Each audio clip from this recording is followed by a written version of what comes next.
That's what I get for leaning into the best friend. Now I've got one more accent, two less hands here for holding. Ignored all of my reasons. Welcome back to Cidery from Scratch, guys. Thank you guys so much for tuning into this video. Today we had a really cool experience. We spent a few hours this afternoon at a local juicing company here in northern Michigan, and they sent us away with some test samples. So these are super new to us. They're new varieties of juice that we've never worked with. The first one is a Crispin and Fuji blend, which is obviously very pasteurized and filtered. Yep. And then the second one is an Cider Red, and this one's not pasteurized or filtered. But we're super excited because we have a lot of experimental stuff that we want to do to figure out how this juice reacts with different yeasts and basically what it tastes like. So this is going to be a really cool video because we've never worked with these juices before. What's cool about the Crispin is it was filtered and pasteurized last week, so we got that stuff pretty fresh. And then the Cider Red was actually pressed in front of us, but they didn't have time to filter and pasteurize while we were there. So we got this stuff fresh off the line. So we're really excited to experiment with it. It was a really cool experience because we kind of geek out anytime we're at a commercial facility, whether it's a cidery that has really big equipment, or if it's a juicing company like this. We just like being involved. And the guy there was super nice. He gave us on a tour and he answered all of our questions, and he's going to be a really good contact going forward. So thank you to him if he happens to see our video. So what the plan is today is we're going to take these two 1 gallon carboys. We're going to do a quick, clean Lalvin champagne yeast ferment, get those nice and dry so that we can taste test these juice and see how they taste once they're dry. If it's not great, we'll look at back sweetening them and doing some other stuff with them. Then we're going to take these two bigger 4 or 5 gallon batches here. We are going to ferment until the yeast runs out. We're going to be using some Safale SO4 dry yeast for that. Then we will filter both of them, get the yeast out of there, and then we will put them in the keg, force carb, and bottle.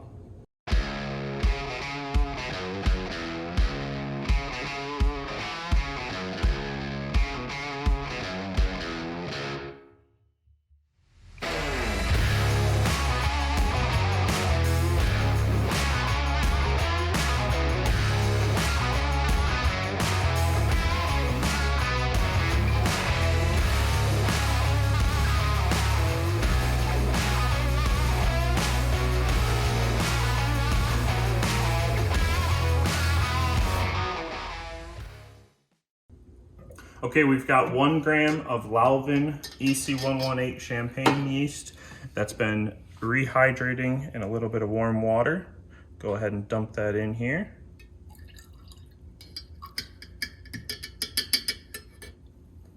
Excellent, put the airlock on.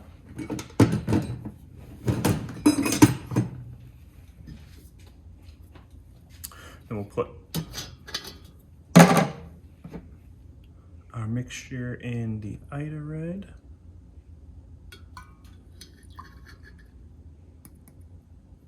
Excellent. That airlock. Just put that one there. Now we'll add a little bit of nutrient. We're going to add half a teaspoon of Ferment O. It says to mix this stuff in with water and hydrate it, but this stuff becomes a real mess once it's added to water. So now we just add it directly into the cider.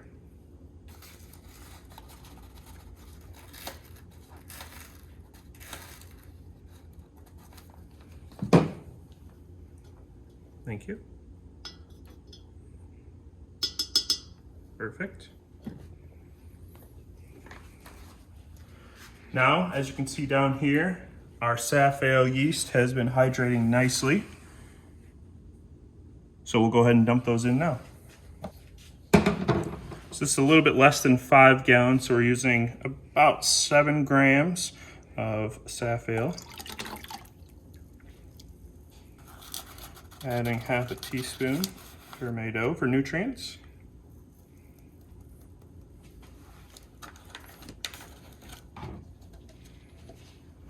Okay, we'll go ahead and add our yeast here.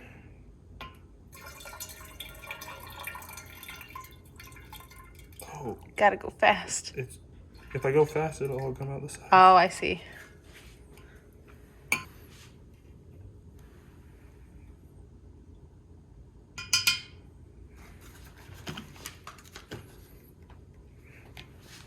So we just got to top off a little bit of sanitizer in some of these airlocks, but other than that, these are going to sit down here in the basement for probably 2 to 4 weeks, depending.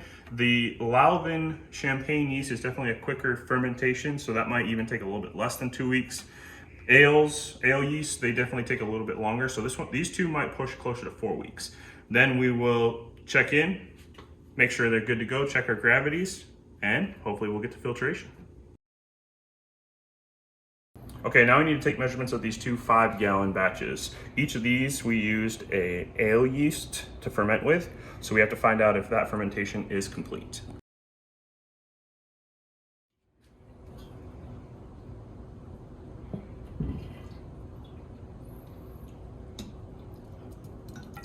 So this is the Ida Red juice that I just tasted with the Lalvin yeast.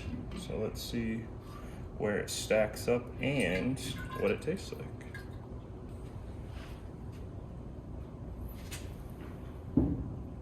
Yep, it's finished. 1.000, and that means it probably is going to taste the same. Let's see.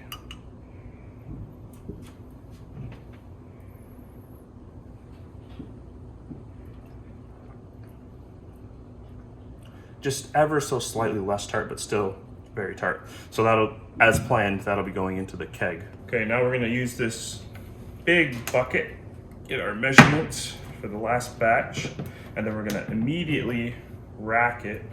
Wow. Wow. Looks good. Looks just like this one right here. Take our measurements real quick. Yep, 1.000.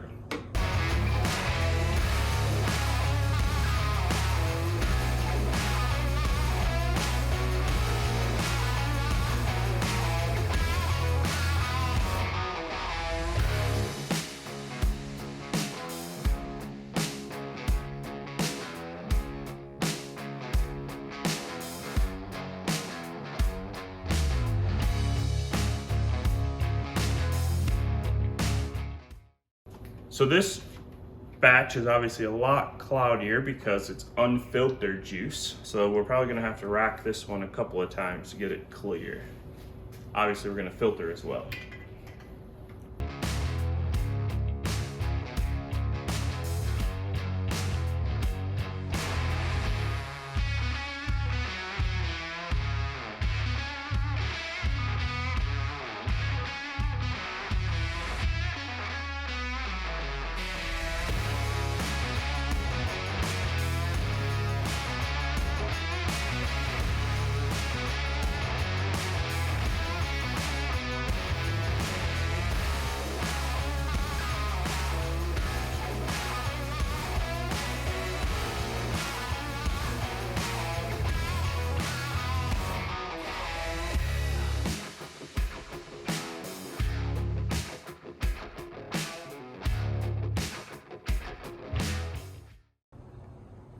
Okay, so now that we got everything racked, we're gonna wait a day or more to let everything settle, see how it looks. Specifically this Crispin 1-gallon batch, we're going to bottle tomorrow. The rest of these we might rack again, but we know we're going to put them through the filter, back sweeten them, and then put them in the kegs. So we'll wait to see how long it takes for them to settle in these carboys and then go from there.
Today is going to be a busy day for us. We are finally ready to rack, filter, and keg all 3 of these carboys.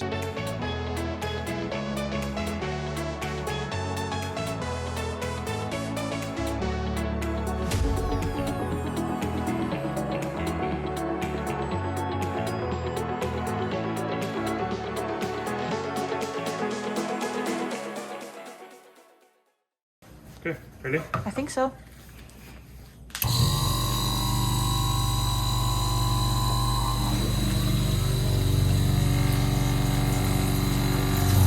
Heavily leaking. Oh no. These pads are a lot harder to travel through.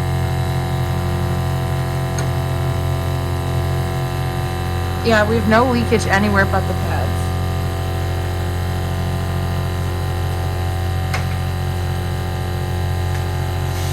Well, there goes my new shirt.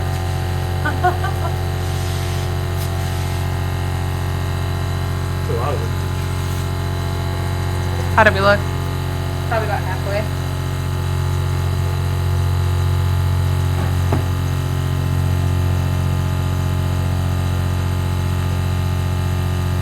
I couldn't remember how tight he wanted me to have it. Apparently tighter than I had it. Oh, and look, pressure is actually reading now. At what? 15 psi. And it can't go over 20 or 50. Yeah, it said at 20 you should change your pads.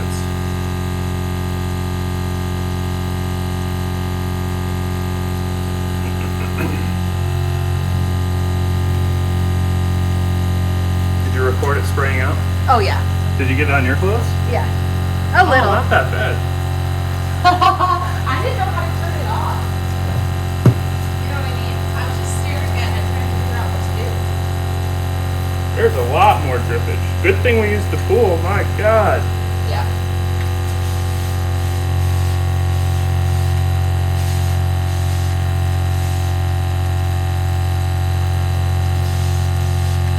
Now it's reading 15, 16, 17 psi.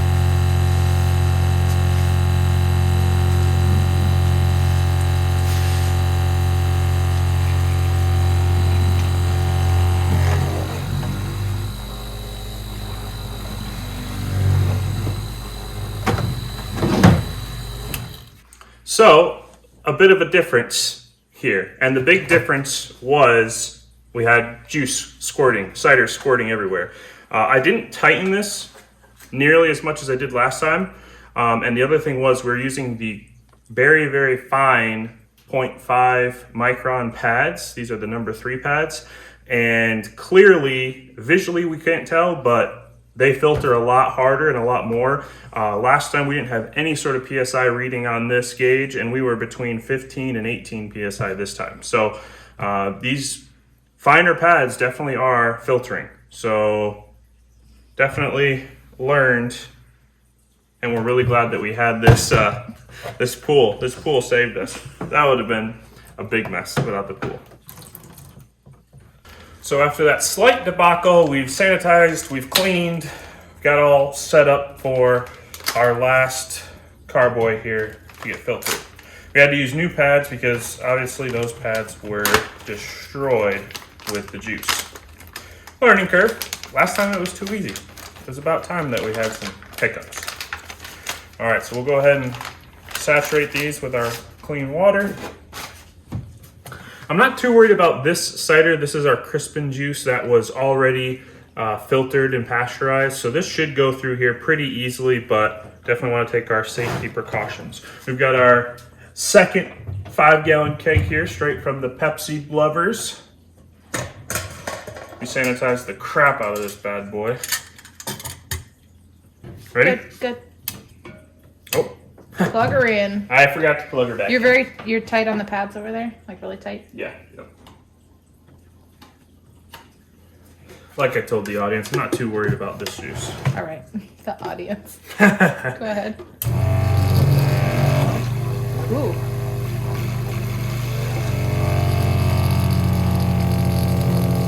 David, it's coming up, honey. It's coming up? What? Yeah. You're not... It's hitting the wall and coming up the side of the wall. Oh, that was good. Okay. Go ahead and push it all the way down. As soon as I start to see it. Okay. Can't tell, is it changing color? Yeah.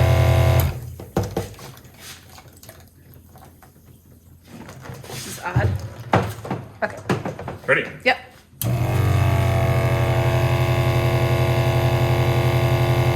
Very good. A little more drippage definitely than when we used the coarse pads. It's funny how the eye can't tell, but clearly there's a difference. It already started so clear. I mean, I guess it's not clear, but it's light. I mean, that's pretty clear compared to the juice we just tried to filter.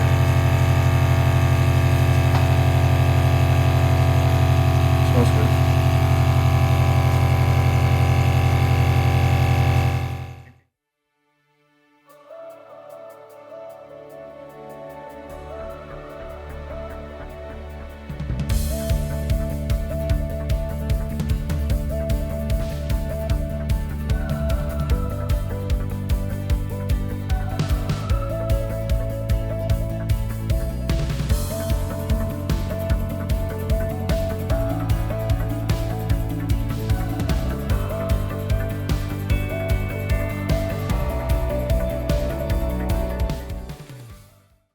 All right, last step we have to do before we hook up these 2 kegs to the CO2 tank is add some back sweetening apple juice to the Ida Red mixture. Oh, thank you. So this is 1 gallon of Macintosh juice for back sweetening.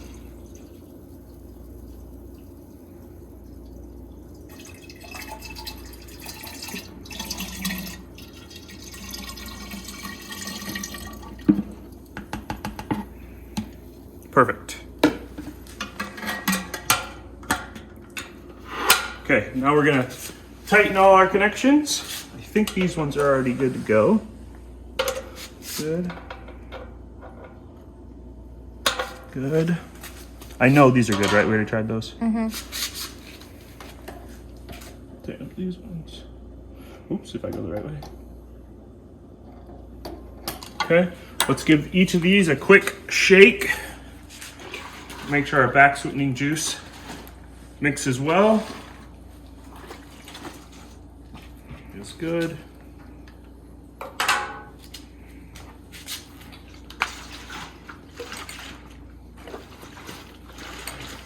Good. All right, now let's test for leaks. Oh, I forgot to make sure these are tight. All right, so we'll turn our tank on. We're reading pressure. Got about 8 pounds left. I think that's what that means. Okay, we'll turn on this side. Listen for leaks. Nope, sounds good. Turn on this side.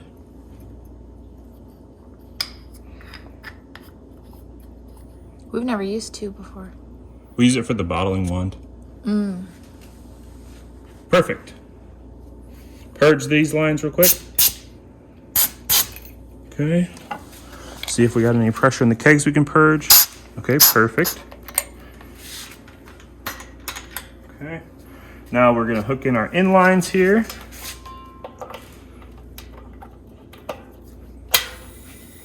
Oh, nice. So we'll wait for that to stop hissing, then we'll purge that.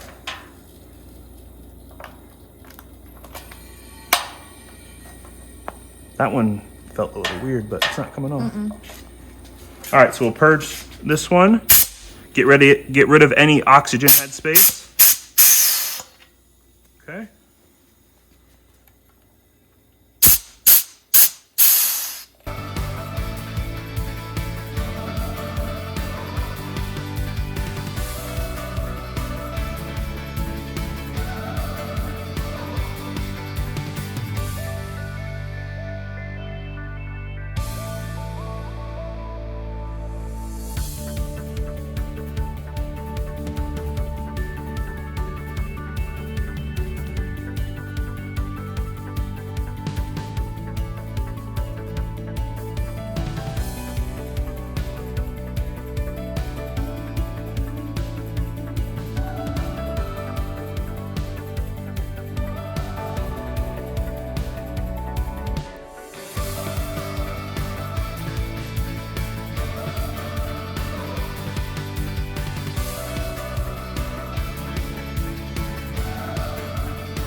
And without further ado, it is time for us to finally taste our Crispin and Ida Red batches.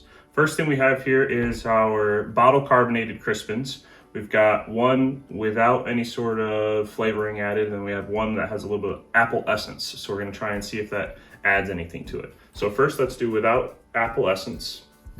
This is the Crispin Juice that we got from Smeltzer's Orchard. And just so you know, I have tried this one a little bit along the way, and it's definitely my favorite. I haven't had the one with the Lalvin champagne yeast yet, so we'll see how that one tastes. Not much carbonation. These other two that we force carbed, these are gonna have a decent amount of carbonation.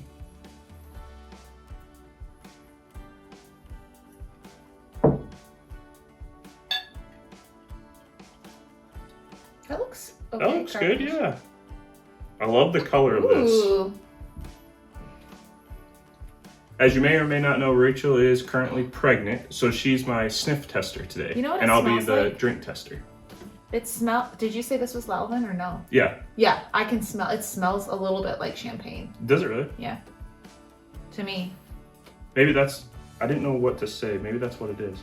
I don't know exactly what I'm trying to call out by saying it smells like champagne, but it smells like champagne. It smells amazing. It almost doesn't smell like an apple. That's what I mean. It smells More like a a champagne. wine. So we'll have to see how this tastes fermented down completely to dry without any sort of back sweetening. And it's 5.9%. Actually, that's not terrible at all. It's not amazing. It doesn't have a lot of impact, not a lot of flavors, but Does it taste like apple at all? Like, can you? not like the apple that you'd think of. It's more tannic. It's more mouthfeel. Get you right there in your jowls. But this is definitely drinkable. It definitely needs a little more carbonation, which this has probably been in the bottle for months, so it's not going to get any more carbonated, but I could definitely drink this. This is pretty good. All right, now let's see if there's any difference when we add a little apple essence to it. Oh, also we have these cool little bottle caps. The little rubber ones. They work amazingly. Definitely suggest you pick them up. That sounded like a little bit more carbonation. What do you think? Sounded less. Really? Go ahead and pour it. They I want don't to smell it in the glass. We'll see. I think it's less. Definitely looks exactly the same. Okay, Now can you smell any apple? I think so. Yeah, they definitely smell different. Can you hand me my water? That one smells sweeter. Oh yeah, I can Just definitely apple. smell a little bit of apple. This is much better because it does actually smell a little bit of apple.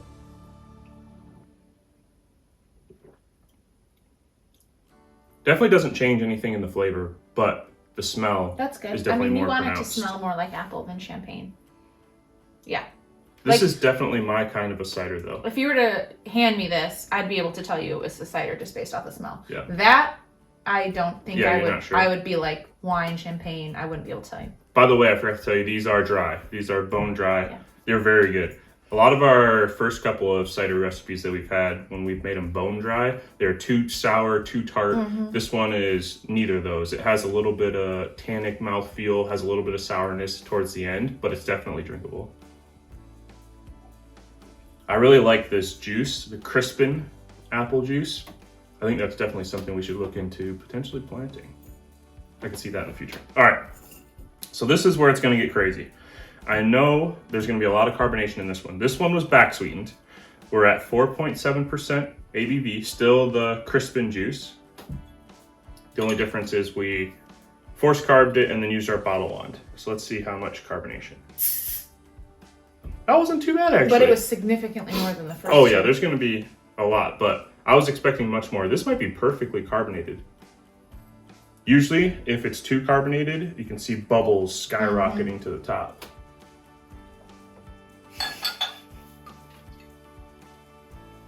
Oh yeah, look at that. But it's like dissipating pretty well. It's not building head, you know what I mean? So it seems like it's pretty good. Is there any difference in color? A little bit. Yeah. It actually goes lighter, darker, darker. This smells like a beer. Well, I know. We did use Safale yeast. Yep. I can, you know how you can smell like the yeast of a beer? That I can smell that in this. Can you also smell the apple though? Yeah. But the first thing I get is a yeast. It's not bad. I like it. I actually love beer. It's a really good yeast smell. I don't know. I like the smell of that one. Was this our first time with Safale yeast? I don't think so. No. But I think that I have super smelling abilities right now. I have terrible allergies, so smelling during the summer is really hard. But do you smell the yeast I'm talking about or not really? I definitely smell something. I thought it was apple, but it could be like a, I don't know.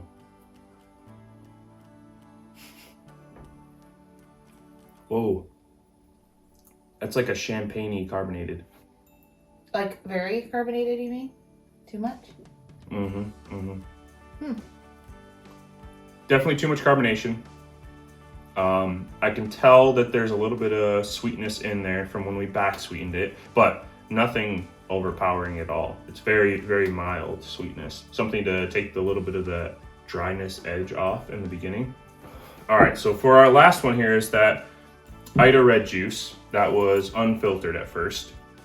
As you saw, we had some issues with the filtration process. What we have learned is we need to filter these batches twice because the number 2 or the number 3 filter, I can't remember off the top of my head, whichever one it is, it doesn't get enough of those yeast particles out, so it does reignite fermentation in the bottle. We definitely need to filter twice and use that 0.2 micron, I think it's a number 1 finishing pad, but we'll see if this is overcarbonated. I have a feeling. Do we have to filter twice if we're going to keg it, or just filter twice if we're going to bottle it, just all the time? You don't have to worry about the yeast if you're kegging it. That's what I thought. Because you're going to keep the keg under pressure. And But when we're putting it in bottles, which we're going to try to do more and more of, then you definitely need to double filter it with our setup. Or we could look at upgrading our filtration system. So here, bubbles, yeah. Yep, so here I can see the bubbles coming to the top.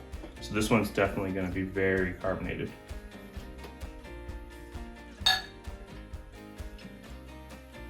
Which is weird because this one was super sweet. It only has a 4.8% ABV. The colors, yeah, but listen to its bubbles. You can see them. The color is not all that different. It's definitely clearer. It is clear. Which is weird. Because it started off unfiltered. Right. That's interesting. I did not think it was going to be that clear. Okay, it's so carbonated that you can feel them on your nose. It's actually pretty similar to the smell of this one. Do you smell? It's different. I can smell difference though. Couldn't put my finger on it. Can you keep these smell skills after pregnancy? Probably not. It smells a lot different. It smells like a lot more apple smell in there. It smells like it's gonna be sweet. Mm-hmm. This one did too. These two did not. Holy crap. Bubbles, right? However, the sweetness in the cider here kind of overcompensates that bubbliness, so it doesn't have that like insane finish that this one had from the overcarbonation. This one's actually not too bad when it comes to the carbonation, and it's not as sweet as it was originally. It's definitely hard to keep it in your mouth though, without swallowing, because it just bubbles up. So it's hard for me to like grasp all the flavors. I don't know. I'm not a big fan of the Cider Red. It's definitely something we can make and something we can use, but definitely don't want to plant some Cider Red apples for cider. Yeah, that one definitely smells sweeter. But I would say I like the smell of that one best. Because it smells like these two just added. These also smell like they could be wine. That's what I was saying. I know we used EC 1118 and that's a champagne yeast and we went to dry and all that stuff, but it's amazing how much yeast actually plays a role because I can smell the difference. These, I really like the smell of these. That's funny. I like this one. But could just be that I like beer. Well, if you didn't know, we're using our Great Lakes International Competition glasses here, and we made a video of that competition a few months, years, I guess it was last year, right? Last year. Just over a year ago. So if you're interested in seeing that, check the comment down below. We'll pin it so you can watch it. Otherwise, stay tuned to all of our different cider making experiences. We've got some more in-keg flavorings that we're gonna do next. So hopefully you enjoy that kind of content. Thanks for watching. Thanks for subscribing to our channel. It means a lot to us. And remember, always follow your dreams.